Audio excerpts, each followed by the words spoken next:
வணக்கம் தமிழ் வெற்றிலை சமையலுக்குள்ள போலாம் வாங்க. நம்மளோட சேனலை நீங்கள் ஃபஸ்ட் டைமாக பார்க்குறீங்க அப்படின்னா சப்ஸ்கிரைப் பண்ணுங்கள், பெல் ஐக்கானை கிளிக் பண்ணுங்கள், ஆல் பட்டனையும் செலக்ட் பண்ணி விட்டுருங்க ஃப்ரெண்ட்ஸ்.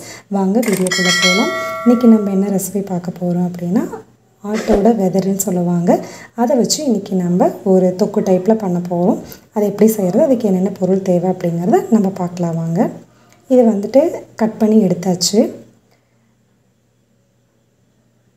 அடுத்தது கட் பண்ணிக்கலாம்.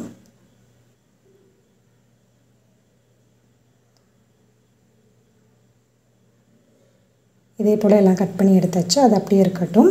இப்போ வந்து சமைக்க ஸ்டார்ட் பண்ணிடலாம். கடாய் வச்சுக்கோங்க. கடாயில் எண்ணெய் ஹீட் ஆனதும் கடுகு, கொஞ்சம் ஜீரகம், கருவேப்பிலை, பச்சை மிளகா இது வெடிக்கட்டும். வெடித்ததுக்கப்புறமா நல்லா கலந்து விட்டுடலாம் எண்ணெயில். வெடித்ததுக்கப்புறமா ஒரு பெரிய வெங்காயம் கொஞ்சம் பொடிசாக கட் பண்ணி உள்ளே சேர்த்துக்கோங்க. அதையும் எண்ணெயிலே நல்லா கலந்து விட்டுருங்க. கலந்ததுக்கப்புறமா ஒரு தக்காளி. இது வந்து சாப்பிட்டோம் அப்படின்னா நல்லா ஈரல் இருக்கும் இல்லைங்களா, அந்த போலவே கொஞ்சம் நல்லா மெதுன்னு இருக்கும். ஸோ குழந்தைங்களுக்கு கொடுக்கறதுக்கு நல்லா சாஃப்டாக இருக்கும். குழந்தைங்களும் நல்லா விரும்பி சாப்பிடுவாங்க. தக்காளி நல்லா வணக்கினதுக்கப்புறமா இஞ்சி பூண்டு பேஸ்ட்டு சும்மா கொஞ்சம் மட்டும் சேர்த்துக்கோங்க. அரை ஸ்பூனுக்கு கொஞ்சம் அதிகமாக சேர்த்துக்கோங்க. அதையும் நல்லா கலந்து விட்டுறலாம். இஞ்சி பூண்டோட பச்சை வாசனை போகணும். அவ்வளோதான், போயிடுச்சு. போனதுக்கப்புறமா தேவையான அளவு மிளகாத்தூள், கொஞ்சம் உப்பு சேர்த்துக்கோங்க. தேவையான அளவு கொஞ்சம் மஞ்சள் பொடி சேர்த்துக்கோங்க. இப்போ நான் போட்ட மிளகாத்தூள் வந்து குழம்பு மிளகாத்தூள். உங்கள்கிட்ட இருந்தால் அந்த போல் சேர்த்துக்கோங்க. இல்லை அப்படின்னா மல்லித்தூள், தனி மிளகாத்தூள் சேர்த்துக்கோங்க உங்கள் காரத்துக்கு தகுந்த மாதிரி. இப்போ நம்ம கட் பண்ணி வச்ச பீசஸ் எல்லாம் உள்ளே சேர்த்துக்கலாம். இது வந்து வேகிறதுக்கு அதிகம் டைம் எடுக்காது, குயிக்காக வெந்து முடிஞ்சிடும் நமக்கு. இப்போ இதை நல்லா கலந்துடலாம். அவ்வளோதான், நல்லா கலந்தாச்சு.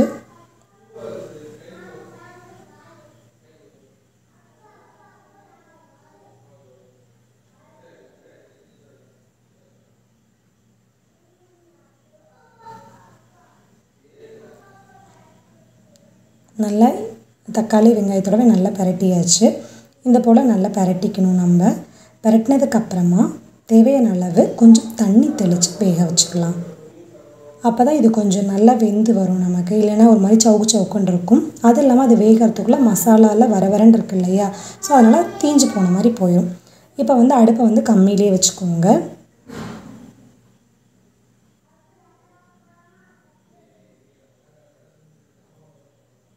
நல்லா வெந்துருச்சு, தண்ணியும் சுண்டிருச்சு. இப்போ வந்து ஃபைனலாக மிளகுத்தூள் சேர்த்துக்கலாம். மிளகுத்தூள் சேர்த்துட்டு நல்லா கலந்து விட்டுருங்க. உங்கள் காரத்துக்கு தகுந்த மாதிரி தான் மிளகுத்தூள். நான் அதில் வந்து கொஞ்சம் குறைவாக தான் சேர்த்துருக்கேன். உங்களுக்கு உரப்பு ஜாஸ்தி வேணும் அப்படின்னா நீங்கள் மிளகுத்தூள் கொஞ்சம் கூடுதலாக சேர்த்துக்கோங்க. வாசனைக்காக கொஞ்சம் மல்லி இலை. அவ்வளோதான், நம்மளோட ரெசிபி ஃபினிஷ் ஆயிடுச்சு. ஸோ ஈஸியாக இருக்கும் இந்த ரெசிபி. கண்டிப்பாக நீங்கள் ட்ரை பண்ணுங்கள். குட்டீஸ்க்கு இதை செஞ்சு கொடுத்தீங்க அப்படின்னா அதை வந்து ஈரல் மாதிரி மாவு மாதிரி இருக்கிறனால அவங்க கொஞ்சம் விரும்பி சாப்பிடுவாங்க. அவங்க உடம்புக்கும் நல்லதும் கூட. ஸோ ஈஸியான இந்த ரெசிபியை கண்டிப்பாக ட்ரை பண்ணி பாருங்கள். ட்ரை பண்ணிட்டு எப்படி இருக்குன்னு சொல்லிட்டு கமெண்ட் பண்ணுங்கள். நம்மளோட சேனலுக்கு சப்ஸ்கிரைப் பண்ணுங்கள். தேங்க்யூ.